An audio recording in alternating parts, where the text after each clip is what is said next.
खुलुमबाय दिनैनि रादाबखौ फरायदों आं मिथिंगा बसुमतारी। दिनैनि गाहाय रादाबफ्राव दङ आसामाव कर'ना भाइरासनि आरायगौआ 63.2 जौखोन्दो। मणिपुरनि राजखान्थियारि जेंनाखौ सुस्रांनो बिजेपिआ हिमन्तखौ दैथायहरदों। आरपि शर्माया दाबि बिजेपिआ खावथाम बाहागोआव गावबाय। बिटिसि बिसायख'थियाव कंग्रेसआ किंमेकार जागोननि दाबि। धुबुरीनि क्वारेन्टाइन सेन्टाराव सासे सुबुङा गावखौनो फोथैदों। गुवाहाटीआव मोन 141 एक्टिभ कन्टेनमेन्ट जन। गुवाहाटी एप'ल' हस्पिटालनि डाक्टारनाव कर'ना भाइरास पजिटिभ। सुप्रिम कर्टआ जगन्नाथ पुरी दावबायनायखौ गनायथि होबाय। अम्बुबाची मेलाया गैयाजासे दिनैनिफ्राय जागायबाय। भारतआव रासियानिफ्राय S-400 एन्टि मिसाइल लाबोनो थामथिम। दानिया आबुं रादाब। आसामनि देहा बिफाननि मन्थ्रिया बुंदों दि आसामाव कर'ना भाइरास बेरामिनि आरायग' जानाया 63.2 जौखोन्दो। मख'थाव दि आसामाव कर'ना भाइरास सन्देरजानायफोरनि गेजेराव रबिबारसिमहालागै सा 3404 बेमारिया आरायग' जायो। देहा बिफाननि बायदिब्ला आसामाव कर'ना भाइरास टेस्ट खालामनायनि बिबांखौबो सानफानि उनाव सानफा बांसिन होनो हादों।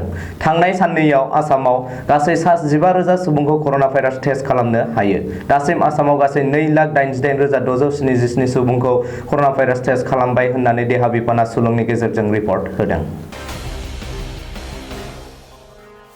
आथिखालनि मणिपुराव सोमजिनाय राजखान्थियारि जेंनाखौ सुस्रांहैनायनि बिबानखौ बिजेपिआ आसामनि गोहोगोरा मन्थ्रि आरो नेडानि लिंथिमगिरि डक्टर हिमन्त बिश्व शर्मानो होदों आरो मणिपुराव दैथायहरदों। रिपर्टनि बायदिब्ला हिमन्त बिश्व शर्माजों लोगोसे मेघालयनि गिबि मन्थ्रि आरो एनपिपिनि गाहाय कंग्राट सांमाया रबिबारखालि हराव मणिपुरनि राजथावनि इम्फलाव सौहैबाय। हिमन्त आरो कंग्राट सांमा मोना मणिपुराव एन बीरेन सिंह दैदेननाय जथायारि सोरखारनि जेंना आरो मणिपुर इउनिट बिजेपि आरो एनपिपिनि गेजेराव सोमजिनाय जेंना आरो गोरोबलायै जानानै एनपिपिनि 4 एमएलएफोरा सोरखार नागारलांनाय जाथायनि बागै गेबेङै सावरायलायगोन आरो बेखौ सुस्रांनायनि लामा नागिरगोन। मख'नो गोनांदि बिजेपिनि 3 आरो एनपिपिनि 4 एमएलएखौ लानानै गासै 9 एमएलएफोरा बिजेपिखौ मदद होनो नागारै कंग्रेसखौ मदद खालामहैनायनि उनावनो मणिपुराव बिजेपि दैदेननाय सोरखारा मेजरिटि गोमाजादों। बबेखानि एनपिपिनि 4 एमएलए आरो बिजेपि नागारना कंग्रेसखौ मदद खालामहैनायखौबो बोखांना लाफिननो थाखाय कंग्राट सांमाया खावलायगोन होननानै सुलुङाव मिथिनो मोननाय जादों। आसामाव बिजेपिआ खावथाम बाहागोआव गावबाय। गोजाम दैदेनगिरि आरो सोद्रोमाफोरा मोनसे बाहागो आरो सोरखारनि सिङाव मोननै बाहागो। नागपुरनो देखायनो थाखाय बिजेपिआ सायावल' मोजां। बे दाबिखौ दैखांदों बिजेपि नागारनानै कंग्रेसआव हाबफैनाय तेजपुर लक सभानि आगुनि एमपि रामप्रसाद शर्माया। आरपि शर्माया खौरांगिरिफोरनि सिगाङाव बुंबावदों दि 2021 मायथाइनि बिसायख'थियाव बिजेपिनि सा 25 एमएलएफोरा टिकेट मोनफिननाय नङा आरो बिसोर बिजेपि नागारनानै कंग्रेसआव हाबफैगोन। नाथाय गासैखौबो कंग्रेसआ बोजबनानै लानाय नङा। बबेखानि बिजेपिनि 6 एमएलएफोरा दाबो गावजों फोनांजाबगासिनो दं होननानैबो आरपि शर्माया दाबि दैखांदों। मख'नो गोनांदि 2019 मायथाइनि लकसभा बिसायख'थियाव बिजेपिनिफ्राय टिकेट मोनफिननायनि उननिफ्रायनो आरपि शर्माया बिजेपिनि सिंनि बाथ्राफोरखौ मोनसेनि उनाव मोनसे खौरांगिरिफोरनि सिगाङाव बुंफोरगासिनो दं। फैबाय थानाय बिटिसि बिसायख'थियाव कंग्रेस दोलोआ किंमेकार जागोन आरो सोरखार दानायाव गाहाय मददगिरि जागोन होननानै दाबि दैखांदों कंग्रेसआ। क'क्राझार जिल्ला कंग्रेसनि जथुमाव बाहागो लानानै इपिसिसिनि आगुनि बुंथिगिरि आरो आगु एमएलए आब्दुर रहिम खानआ सुलुङाव बुंनाय बायदिब्ला फैबाय थानाय बिटिसि बिसायख'थियाव मोन 20 बियाबाव कंग्रेस आरो एआइइउडिएफआ खौसेयैनो बिसायख'थियाव बाहागो लानानै गोबांथार मासियाव देरहानानै बिटिसिनि किंमेकार जागोन। मख'नो गोनांदि बिटिसि बिसायख'थिखौ थांनाय 4 एप्रिल खालिनो खुंनायनि बाथ्रामोन। नाथाय हादोरनाङै गिख्रंथाव कर'ना भाइरासनि थासारि आरो लकडाउननि थाखाय बिटिसि बिसायख'थिखौ थिखानाय गैयै समसिम फावसायनो गोनां जादोंमोन। धुबुरी टाउननि आजिज लजनि क्वारेन्टाइन सेन्टाराव थानाय सासे सुबुङा दिनै फुंबिलियाव फासि नांनानै गावखौनो फोजोबस्रांदों। धुबुरी क्वारेन्टाइन सेन्टाराव गावखौनो फोथैनानै लानाय सुबुंखौ 50 बोसोर बैसोनि सुनील रय होननानै सिनायथिनो हादों। बे जाथायनि बागै धुबुरीनि सार्कल अफिसार जय सरकार शर्माया सुलुङाव बुंनाय बायदिब्ला सुनील रयनि रिपर्टआ 17 जुन खालि नेगेटिभ फैदोंमोन। नाथाय कभिड-19 नेगेटिभ रिपर्ट फैनायनि उनावबो सुनील रयआ गावखौनो फोथैनानै लानाय जाथाया नखरनि सोद्रोमाफोरजों लोगोसे बयखौबो सोमोनांहोदों। गुवाहाटीयाव कर'ना भाइरासनि थाखाय फोसावनाय कन्टेनमेन्ट जननि अनजिमाखौ बांहोदों जिल्ला खुंथाया। कामरुप मेट्र' जिल्ला खुंगिरिया फोसावनाय बायदियै गुवाहाटीयाव एक्टिभ कन्टेनमेन्ट जननि बिबाङा मोन 146 सिम बांबाय।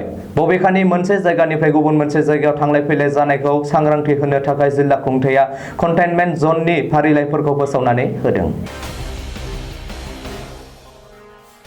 गुवाहाटीनि इन्टारनेशनेल एप'ल' हस्पिटालनि डाक्टरनाव 19 जुन खालि कर'ना भाइरास पजिटिभ रिपर्ट ओंखारो। डाक्टरनि मुंखौ डक्टर डि.जे. दत्त मोनसे सोरखारि देहा फाहामसालियाव फाहामथाय होगासिनो दङ होननानै सुलुंनि गेजेरजों फोसावनानै होदों। बबेखानि एप'ल' हस्पिटालाव बिजों नायजानो फैनाय दांदेर दुंदेर जानाय बेरामिफोरखौ ट्रेसिं खालामनानै क्वारेन्टाइनआव दोननायनि राहा खालामदों। 23 जुन खालि जानो गोनां जगन्नाथ पुरी दावबायनायखौ सुप्रिम कर्टआ कर'ना भाइरास अलखदनि थाखाय 18 जुन खालिनो बन्द' फोसावनानै होदोंमोन।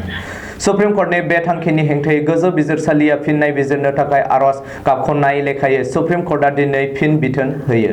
बिथोन लेखायै नोगोरनि सोरगिदिं टटेल शाटडाउन खालामनानै आरो जिल्लायाव बायजोनि सुबुं हाबनायखौ बन्द' खालामनानै जगन्नाथ पुरी दावबायनायखौ फालिनो हागोन। गोहोनि बिमा कामाख्या थानसालियाव मेला गैयाजासे अम्बुबाचीया दिनैनिफ्राय जागायबाय। रिपर्टनि बायदिब्ला देग्लायनि अम्बुबाचीया दिनै फुंनि 7 रिंगा 53 मिनिटनिफ्राय फैगौ बिस्तिबार खालि मोनाबिलि 8 रिंगा 16 मिनिटसिम थागोन। मख'नो गोनांदि गिख्रंथाव कर'ना भाइरासनि अलखद थासारिनि थाखाय देग्लाय कामाख्या थानसालियाव अम्बुबाची मेलाखौ खुंनाय जायासै आरो लाख लाख साधु सन्यासि आरो सिबियारिफोरा कामाख्या थानसालियाव हाबनायखौ थानसालि सामलाय आफादा होबथादों। बेखौबो मख'नो नांगोन दि अम्बुबाचीखौ बिथा खालामनानै दिनै कामाख्या थानसालिनि गाहाय दरजाखौ बन्द' खालामनाय जाबाय। फैगौ 25 जुन बिस्तिबार खालिसो मोनाबिलियाव खुलिफिनगोन। लादाखआव चीनजों दाङाबाजि जागासिनो थानायखौ नोजोर बोनानै भारतआ रासियानिफ्राय S-400 एन्टि-मिसाइल हाथियार लाबोनो थाम-थिम खालामदों। मख'थाव दि भारतआ रासियाजों इं 2018 मायथाइयाव $5 आरब निख्रुइबो बांसिन बेसेननि बे हाथियारखौ गोरोबथा खालामदोंमोन आरो कर'ना भाइरासनि थाखाय लाबोनायाव गोबाव जादों होननानै बुंदों। बबेखानि बे हाथियारखौ फैगौ बोसोरसिमहालागै भारतआव सौफैगोन होनना मिजिंथिदों भारतआ। बे बिथिंखौ लानानै रैखाथि बिफाननि मन्थ्रि राजनाथ सिंहआ समबारखालिनिफ्राय सानथामनि थाखाय रासिया दावबायनायनि बाथ्रा। दिनैनि रादाबा एसेनोसै। गोजोन्थों।